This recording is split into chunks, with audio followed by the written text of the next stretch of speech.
নাম ফাহমিদুল ইসলাম। স্বপ্ন নিয়ে এসেছিলেন বাংলাদেশের জার্সি গায়ে খেলবেন, তাই তো উড়ে এসেছেন ইতালিয়ান ক্লাব থেকে মাতৃভূমি বাংলাদেশে। জাতীয় দলের সাথে করেছেন 7 দিন প্র্যাকটিস এবং প্র্যাকটিস ম্যাচে করেছেন হ্যাট্রিক। কিন্তু দল দেশে ফেরার দিনে খবর এলো ভারতের ম্যাচে পরিকল্পনা থেকে বাদ ফাহমিদুল, ফিরে গেছেন ইতালিতে। আরও জানা গেছে ফাহমিদুল খেলতে চেয়েছিলেন, তবে কোচের সিদ্ধান্তই তাকে বাদ দেওয়া হয়েছে। বাদ দেওয়ার কারণ হিসেবে কোচ জানিয়েছেন তার আরও সময় লাগবে, তিনি এখনও তরুণ, অন্যদের সাথে মানিয়ে নিতে পারছেন না। বোঝাতে চেয়েছেন ফাহমিদুলের এখনও বয়স হয়নি।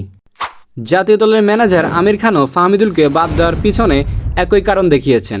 তিনি বলেছেন জাতীয় দলে খেলার জন্য ফাহমিদুল এখনও পরিপক্ক হয়ে ওঠেনি, তাকে আরও সময় দিতে হবে, তার অভিজ্ঞতা কম। ইতালীয় ক্লাবের বয়স্ক দলে খেলোয়াড়ের নাকি এখনও পরিপক্কতা হয়নি, অভিজ্ঞতার অভাব, যা নিতান্ত একটি হাস্যকর ব্যাপার। তিনি আরও জানান ফাহমিদুল কোচের সিদ্ধান্তে বাদ গিয়েছে। কোচ তাকে লেফট উইং ব্যাক ছাড়াও বিভিন্ন পজিশনে খেলিয়েছেন, তিনি তাদেরকে সন্তুষ্ট করতে পারেননি, তার নাকি অভিজ্ঞতার ঘাটতি রয়েছে। তবে আমরা প্র্যাকটিস ম্যাচে দেখলাম তাকে আটকাতে হিমশিম খাচ্ছে বাংলাদেশের সবাই। ঘরোয়া ক্লাবের কোচ বলেছেন জাতীয় দলে খেলতে হলে অবশ্যই হামজা বা তার চেয়ে ভালো খেলোয়াড় হতে হবে। ফাহমিদুল নাকি যোগ্য নয়, ফাহমিদুল যোগ্য হয়ে ফিরতে বলেছেন। তার কথা এটাই পরিষ্কার, জাতীয় দলে হামজার চেয়ে খারাপ খেলোয়াড় নেই। এরপরই ফুঁফে উঠেছে বাংলাদেশের ফুটবল সমর্থক গোষ্ঠী, রাস্তায় নেমেছেন আন্দোলনে।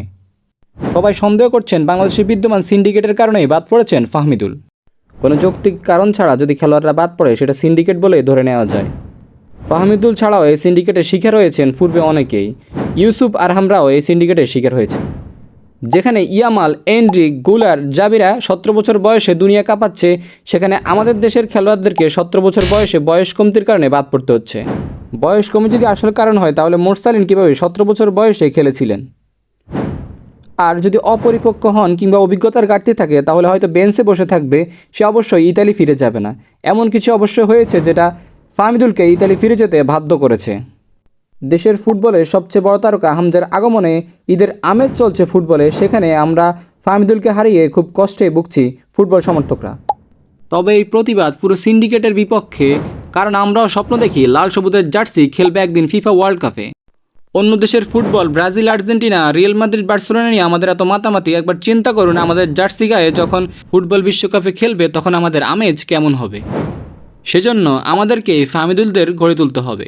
ফাহমিদুল জানিয়েছেন তিনি বাংলাদেশকে অসম্ভব ভালোবাসেন, বাংলাদেশের সমর্থন দেখে তিনি মুগ্ধ, তিনি আরও একবার বাংলাদেশের হয়ে খেলতে চেষ্টা করবেন।